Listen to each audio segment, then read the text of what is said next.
সমবায় সমিতির নির্বাচনকে কেন্দ্র করে উত্তপ্ত দৌলতাবাদের সমবায় সমিতির নির্বাচনকে কেন্দ্র করে উত্তেজনা।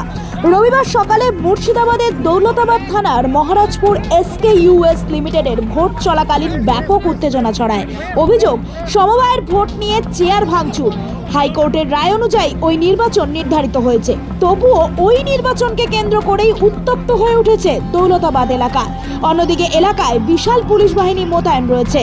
তৃণমূল ও কংগ্রেস উভয় পক্ষের মোট প্রার্থী 42 জন। মূলত তাদের মধ্যেই চলছে হাড্ডাহাড্ডি লড়াই। ভোটে কার জিত কার হার দেখার এখন সেটাই। তবে পুলিশ উত্তেজনা থামাতে লাঠিচার্জ করে। সূত্রের খবর, ভোট গ্রহণ কোনোভাবেই বিঘ্নিত হয়নি, নির্বাচন জারি রয়েছে।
Bureau Report, The Voice Now.